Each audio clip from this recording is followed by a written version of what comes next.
sebagai apa Pak? Tanirnya apa? Bisa jadi kalau orang tuanya kan hereditasnya.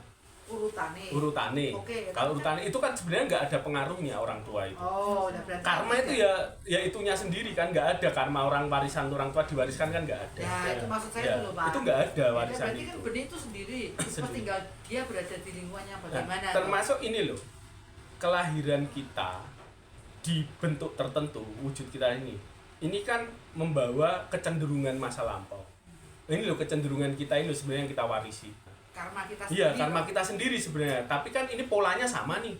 Ada kecenderungan yang membuat kita ketemu orang tua tertentu. Karena punya pola perilaku yang sama.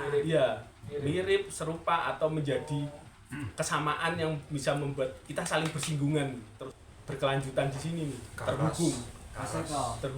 Soal bibit anak pohon mangganya tak tanam di tempatnya. Iya. Tempatnya yang akhirnya kan kelakuan kita jadi berbeda. Ini kan hanya analogi ya, iya, Pak. Ya. Sebenarnya kalau kita membuat analogi ini lalu dipersamakan dengan ini, apakah air itu apakah unsur baiknya ataukah unsur buruknya, kan tidak bisa juga. Contoh katanya nak bilang bibit manusia ada. Manusia yang tumbuh di lingkungan tadi yang bilang di bajingan tadi. Tapi dididik dengan cara keagamaan. Jadi seperti itu misalnya. Kembali ke mangga lagi. Mangga yang bibitnya A, aroma manis. Nah ditandur di tempat tanah subur kan jadi buah gede-gede. Iya. Ditandur sing di tempatnya air mungkin air jadi bosok. Di tempatnya yang lain berbeda lagi. Nah itu terusannya piye? Jadi gini, termasuk ini yang mendorong kita, berarti kan analoginya kan, ketika bibit itu ditaruh di lingkungan tertentu, itu seperti karma kita yang mendorong kita lahir di alam tertentu, di lingkungan tertentu atau alam tertentu. Nah, kan gitu. Kalau lingkungannya ini gara-gara karma saya lahir di lingkungan saya sekarang ini. Ya, lingkungan sebenarnya kampung saya itu campur aduk di situ. Preman ya ada, ya saya juga dari keluarga yang setengah preman misalkan gitu. Nah, yang setengah sukses nggak sukses kayak gitu. Macem-macem lah kan gitu. Nah, hasilnya saya seperti ini. Ini juga karena kecenderungan perilaku saya zaman dahulu kan, kelahiran saya yang lampau.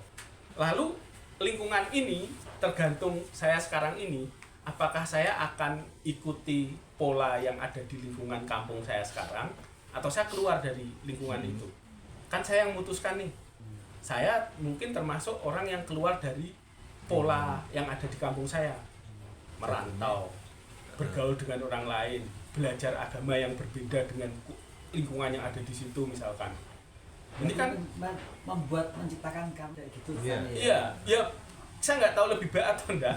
Ini akhirnya akan kecenderungan perilaku saya dan pergaulan yang saya buat ini akan membentuk saya yang saat ini.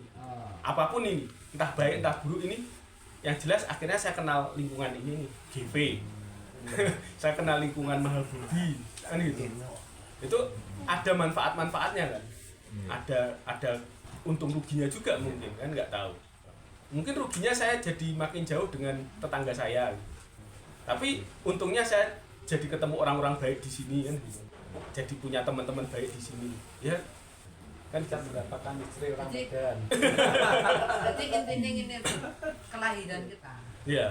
Nek karma kita buruk ya kita lahir di lingkungan. Tapi nek karma yang lahir di lingkungan. Di lingkungan. Tapi ya. Kemudian setelah bukan besar, dilalah sih, itu sudah pasti. Ada polanya. Bukan pasti ya, ada polanya. Perilaku tertentu akan mendorong kita lahir di tempat tertentu. Itu ada polanya. Ini karma ini juga dilihat sebagai pola. Ya. Bukan sebagai ini jadi ini, maka bukan gitu. Kecenderungan kebiasaan-kebiasaan kita ini akan giring kita nih. Oh, kalau saya kecenderungan ini nih, hari ini karena mungkin kecenderungan saya lingkungan wihara terus kumpul-kumpul. Jangan-jangan besok saya lahir jadi kutu wihara. Ya kan bisa saja toh. Karena saya melekat. Misalkan setelah saya lahir sudah bagus nih kenal dharma gitu. Terus saya bersikukuh ingin jadi pengurus wihara tapi ego saya tinggi gitu. Saya bisa saja lahir jadi kutu wihara. Bisa kan nggak tahu ya, kelihatannya baik gitu, tapi karena ego itu, karena ada cerita Bante ya, Ya, Bante ya, yang ya. melekati jubahnya lahir jadi kutu jubah gitu. Kan ada cerita begitu. Ya kita nggak tahu, udah baik-baik jadi Bante. Kok ya malah melekat cuma sama jubah kan gitu kan, sepele banget. Lahirnya jadi kutu jubah. Yang nggak rela sama jubahnya diambil orang lain. Pak Eko makanya kan kalau ada anak yang nyalahkan orang tuanya, salahmu, aku jadi anakmu karena kamu. Nggak bisa Nggak karena bisa. memang tanggung jawabnya sendiri. Nggak bisa Makanya orang exactly tuanya- seperti itu, nggak iya. bisa juga. Ini kalau nggak ngerti ajaran karma ini, Yang ini keliru, karma yang keliru dia akan menyalahkan. akan menyalahkan itu. Padahal nggak tanggung jawabnya sendiri. Makanya perlu diajarkan kan. Ini loh pengertiannya begini, posisimu seperti ini kan gitu. Tapi pengertian orang terhadap karma padahal banyak pelajaran karma yang Buddhis atau karma yang non Buddhis itu beda, benar-benar. Iya iya beda. Beda. Baik Beda bisa karma cara. Buddhis, baik karma non Buddhis.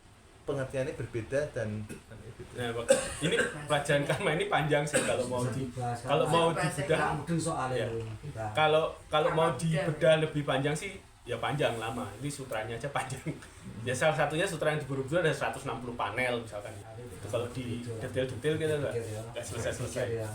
Tapi yang maksud saya nyinggung ini karena terkait ini tadi ya, perilaku ritual. Itu juga jadi karma kan gitu. Dengan kebiasaan kita nih. Kebiasaan kita mengikuti ritual ini, kalau kita keliru menyikapi ritual ini akan jadi kebiasaan yang jadi karma ini kan. Kita akan terjebak di kebodohan kalau kita mengandalkan ritual itu. Tapi kalau kita tahu ritual itu hanya sebagai sarana, sebagai jalan untuk kita tetap belajar selaras dengan praktek-prakteknya tidak bergantung pada ritual, tapi pada perilaku kita, tindakan kita yang selaras dengan. Nah, ini karma dari ritual ini akan membantu kita.